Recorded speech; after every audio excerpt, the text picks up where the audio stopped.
Isabella. Along with Alexia, Karina, and Annie, for our Montserrat, Transcending History, we looked at the musical Hamilton, as well as Alexander Hamilton's life. Throughout the United States history, Alexander Hamilton has been very influential. Our goal and purpose for this project was to investigate a diverse pool of individuals here at the college about what they knew contributing to his life and long-lasting memory. We conducted interviews with our peers, and here are results. So I actually saw Hamilton this summer, so I didn't really have a great understanding of the historical nature of the show until I saw it, but then I left and obviously loved it and learned a lot more, not just about Alexander Hamilton, but about the history behind like Revolutionary War and stuff like that. Okay, I don't know anything about Hamilton. All right. I know Alexander Hamilton died in a duel. Yeah, so I know pretty much about Alexander Hamilton. I believe he was the Secretary of the Treasury, which is pretty big, I guess. And then that he got killed in a duel by Aaron Burr. And he was never president, and he always wanted to be, I think. Yeah, so those are the biggest things I think I can take away.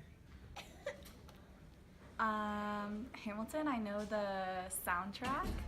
I know the guy who wrote it is Lin-Manuel Miranda, and I know he's a really inspirational guy, and I haven't seen it, but I really want to. Okay, there's a play about him, and he has something to do with the U.S. government. Alright, so I know Alexander Hamilton was Secretary of Treasury. He's one of the founding fathers. He was a Federalist, I believe, and was influential in writing the Federalist Papers. And he was never president. Alexander Hamilton. All I know is that there is a very popular play about him.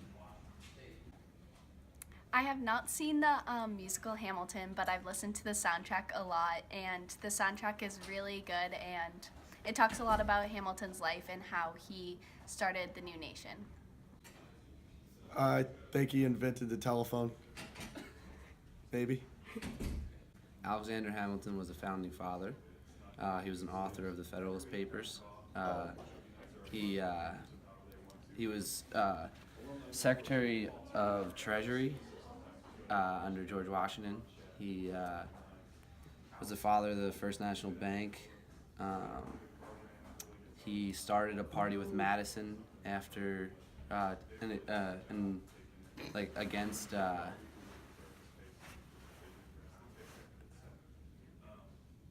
Jefferson, I think. To give some background, Alexander Hamilton was one of the most influential founding fathers in the United States history, but is often forgotten in the retelling of the country's beginning. As an immigrant from a West Indies island with a very difficult family background, Hamilton miraculously made a future, career, and a name for himself. He came from practically nothing, but through sheer perseverance and a vision, he founded the National Bank, became Secretary of Treasury, and was a respected scholar among his peers. Lin-Manuel Miranda wrote about Hamilton's past in the opening song of the play, True or False? True. Alexander Hamilton was an illegitimate orphan at the age of 12. True or false? Sure, true. Alexander Hamilton was an immigrant. True or false? False.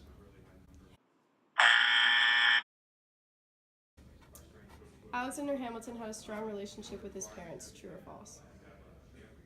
False. The hurricane was what helped bring Hamilton to the United States. After the hurricane struck the West Indies, which is a tropical type of environment, Hamilton wrote a poem that caught the attention of many. People saw the talent, and with that, he was sent to the United States to seek further education. The hurricane was mentioned in 2 of the songs in the musical, and when they showed the hurricane, the stage was moving. Did the hurricane cause Hamilton to leave his hometown? True or false? True. Was the West Indies a tropical type of environment? True. Was the hurricane mentioned in 3 songs of the musical? True or false? False. was the hurricane shown in the musical with parts of the stage moving? False.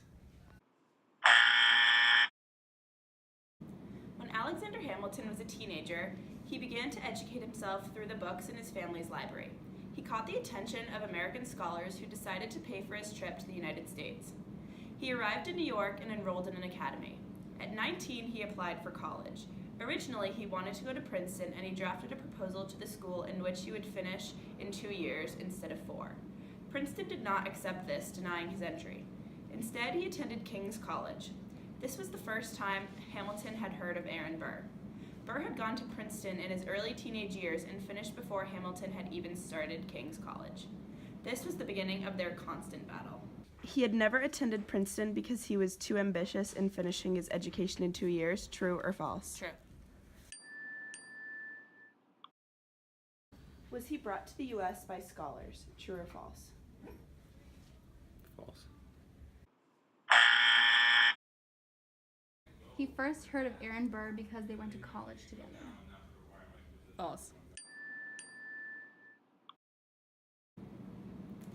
Hamilton's political career as well as his personal life were both under scrutiny in the public's eye. In the summer of 1791, Hamilton's wife Eliza left the city to retreat from Maine for the summer when he had the scandalous affair with a young 23-year-old woman named Maria Reynolds. The affair progressed for many months. After the news leaked out about his affair, Hamilton publicly outed himself in his published text of observations on certain documents. This was not the first affair that he was a part of, for he was also fond of Angelica, Eliza's older sister. True or false, did Alexander Hamilton have an affair? False. Was Alexander Hamilton's affair with both of his wives' sisters? False. Alexander's affairs were kept secret until his wife exposed him. True. As one can see through our interviews, most of the knowledge of Hamilton was based on the popular Broadway musical written by Lin-Manuel Miranda. Through this project, we saw that the majority of students here gained their knowledge through hearing the music or being exposed to the musical itself. The music is able to capture the audience of many different interests, and as a result, educated so many individuals on one of the most influential figures in American history.